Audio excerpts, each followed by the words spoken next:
Inilah tombak pusaka wingit yang langka milik seorang kolektor besar dari Tuban.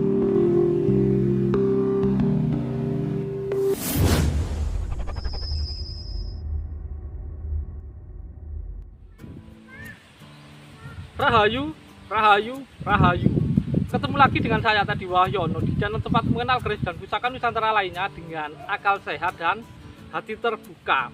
Nah, kali ini saya akan membahas tentang tombak pusaka ya, tapi bukan tombak pusaka yang ini ya. Kita akan membahas sebuah tombak pusaka khusus ya. Jadi ini tombak pusakanya nanti yang kita bahas itu adalah milik seorang kolektor dari Tuban ya, jadi KRT Mas Dewi Dodo. Jadi itu ukurannya besar. Mungkin teman-teman pernah melihat tombak yang berukuran besar, semacam kayak pataka ya. Nah, sebenarnya tombak-tombak seperti itu dibuat untuk tujuan apa sih? Benarkah itu sebagai pusaka atau sebagai apa? Nanti akan kita bahas. Nah, sebelum saya bahas, buat teman-teman yang belum subscribe, silakan subscribe dulu biar tidak ketinggalan informasi dari channel ini. Nah, sekarang kita lihat saja ya. Jadi seperti gambar di samping saya ini ya, itu adalah sebuah tombak besar ya. Itu panjang totalnya sekitar 95 cm itu ya. Untuk bilahnya itu sekitar 32, terus panjang besinya itu 63-an ya, 63 sentian lah.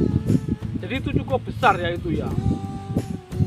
Dan memang jadi beda dengan tombak pusaka yang kecil seperti ini ya. Ini biasanya itu kalau ini saya memang pesan pribadi ya, jadi memang tombak pusaka untuk saya. Tapi ada beberapa pusaka yang dibuat untuk lingkup lebih luas. Jadi sama mungkin teman-teman ingat tombak-tombak pataka ya. Jadi memang ini seperti tombak pataka. Jadi ukuran memang cukup besar. Jadi memang tombak pusaka untuk wilayah tertentu atau kelompok tertentu. Jadi kalau zaman dulu mungkin yang paling terkenal adalah istilah mata tombak pataka-pataka yang ada di Amerika yang dulu milik kerajaan Singosari yang diturunkan ke Majapahit ya, kayak Wijanarewara, terus yang Baruna, terus Padmanabhawira Nagari, terus Sang Amawar Bumi. Jadi itu tombak-tombak pataka ya. Kalau itu memang pusaka nagari atau pusaka negeri, yaitu negeri Singosari dan berikutnya diwarisi Mojopahit. Kalau di zaman sekarang yang disebut pataka biasanya untuk kelompok tertentu atau kelompok besar tertentu atau organisasi tertentu itu pasti memiliki sebuah pataka atau lambang. Jadi sama seperti tombak besar seperti ini ya. Jadi ini memang dikhususkan biasanya untuk wilayah tertentu atau kelompok tertentu ya, kelompok besar tertentu. Dan kebetulan ini adalah dapurnya Putut Kembar ya. Sudah cukup sepuh. Ini memang perkiraan di era Mataram Islam akhir ya atau Kartosuro ya. Kita 1700-an lah sampai 1800-an lah di kisaran itu ya. Atau mungkin awal-awal nom-noman atau awal-awal era HBPB setelah Mataram terbagi menjadi dua di era-era itu ya. Dan untuk tombak ini ada beberapa detail yang cukup menarik yang mungkin jarang teman-teman lihat ya. Termasuk nanti itu bagian besi, ujung besi ada jadi kayak ornamen yang unik. Nanti sebutannya apa ya, mungkin teman-teman sering dengar kayak kembang cengkeh. Di keris pun ada ya yang kayak ujung entah itu pecah atau ujung keris itu yang berbentuk kembang cengkeh. Nanti itu kita lihat yang di tombak ini ya. Nah, untuk lebih detailnya, jadi tombak ini seperti apa detailnya, ini mari kita simak sama-sama. Nah, sekarang kita akan lihat detail bilah tombak pusaka ya milik seorang kolektor dan pecinta Tosan Aji dari daerah Tuban ya, yaitu Kanjeng Raden Tumenggung Mas Dewi Dodo ya. Jadi ini beliau memang penyuka keris dan Tosan Aji lainnya ya, beliau dari Tuban ya. Nah, untuk tombak ini memang cukup besar ya bilahnya ya, dan di bagian sor-sorannya ada ornamen Putut Kembar. Jadi Putut itu adalah pendeta atau pertapa muda ya, atau siswa lah. Intinya masih belajar. Jadi belajar mencari pengetahuan atau kesempurnaan ya. Jadi memang salah satu filosofi dasarnya itu memang sebagai manusia kita memang harus selalu belajar ya, sampai istilahnya akhir hayat lah istilahnya ya. Dan dengan kata lain, karena masih seorang siswa atau yang sedang belajar itu kita nggak boleh sombong, nggak boleh sok pintar, nggak boleh sok merasa hebat ya. Jadi seperti itu filosofi dasarnya. Cuman biasanya memang kalau teman-teman di dunia perkisan mungkin sering nyebut tombak ataupun keris dengan ornamen putut kembar seperti ini sebagai tombak Omyang Jimbe ya. Sebenarnya Omyang itu nama empu ya, empu di era Pajang ya. Saya sudah pernah bahas beberapa kali ya. Dan ini Mas Widodo sedang merawat tombak pusakanya ya, dengan cara meminyakin tombaknya dengan minyak pusaka khusus ya.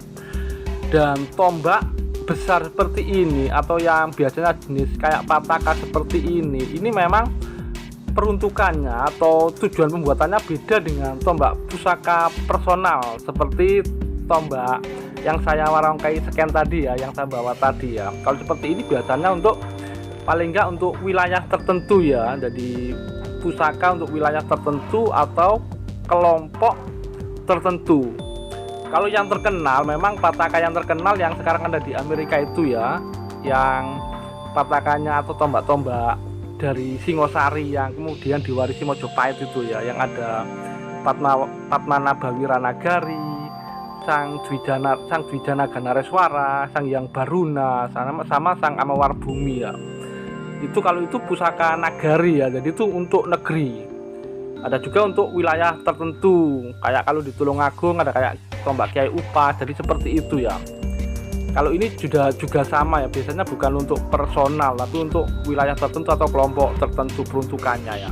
Dan tombak ini juga cukup istimewa ya, cukup sepuh ya. Nah itu kalau teman-teman lihat itu pamornya pun sudah cukup rumit ya, garis-garisnya kayak benang itu. Jadi memang perkiraan di era Mataram Islam ya, Mataram Islam akhir lah paling nggak Kartosuro, atau mungkin di era nom-noman awal atau setelah Mataram terbagi menjadi Surakarta dan Yogyakarta, itu sekitar tahun 1700-an sampai 1800-an lah.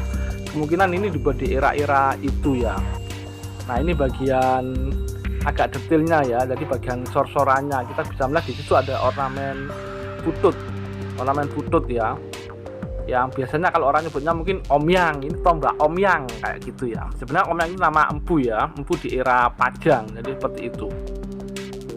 Nah ini detailnya ya, jadi memang sudah terlihat kalau tombak ini memang sudah cukup sepuh ya ini ya, dan sangat bagus juga. Dan ornamennya kalau teman-teman lihat, ornamen pututnya kayak yang kalau teman-teman lihat di buku ensiklopedia keris ya, jadi seperti itu. Jadi ornamen pututnya karena ada dua, ini nyebutnya putut kembar. Nah ini sisi satunya ya, jadi di situ yang paling mencolok adalah tentu saja kayak guratan pamornya ya, jadi sudah cukup rapi, cukup rumit ya, sudah kayak benang-benang seperti itu ya. Dan ini bagian meduknya ya, jadi seperti meduk-meduk di era Mataram lah. Ini juga banyak di era selanjutnya, di era nom-noman ya. Nah ini juga lebih detailnya ya.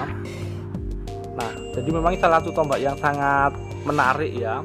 Sebenarnya ada bagian detail yang menarik lagi ya, nanti kita lihat ya, nanti di bagian ujung besi ya. Tapi ini bagian meduknya, kita lihat ini bagian meduknya. Nah kalau ini bagian putut ya, ornamen pututnya ya. Jadi memang tempaan lama, dan memang ini pututnya pun memang dari awal ya, artinya bukan susulan, karena memang banyak ornamen-ornamen putut itu susulan, jadi bila lama cuma ukirannya baru. Nah ini bagian besinya ya, jadi ada yang menggelembung bagian tengah. Nah itu di bagian ujung, jadi memang ada ukiran. Kalau sebagian orang nyebut kayak kira gendelo atau kepala capung, tapi ini di ujungnya. Nah yang paling itu ada orang nyebutnya, ada yang nyebut kembang cengkeh ya, kayak kembang cengkeh. Ada juga yang nyebut kayak apa nih, Wijaya Kusuma. Cuma biasanya kalau Wijaya Kusuma nggak dipakai terbalik seperti ini ya. Jadi ini memang kemungkinan besar memang kembang cengkeh. Kembang cengkeh tadi seperti itu ya. Ini bagian sor-sorannya tadi cukup unik ya. Dan mungkin hanya beberapa ya tombak yang dibuat seperti ini ya, karena mungkin memang ini juga dibuat khusus ya, biasanya untuk wilayah tertentu lah. Kalau tombak-tombak jenis seperti ini ya, yang dibuat unik seperti ini. Nah mungkin itu saja dari saya, semoga bermanfaat, dan jangan lupa untuk like dan subscribe-nya. Lelono lalat dan sepi, ngingsep sepuing supono, mrih pono pranaweng kapti. Berkelana di tempat yang sepi, mencari ilmu agar mengetahui kehendak hati.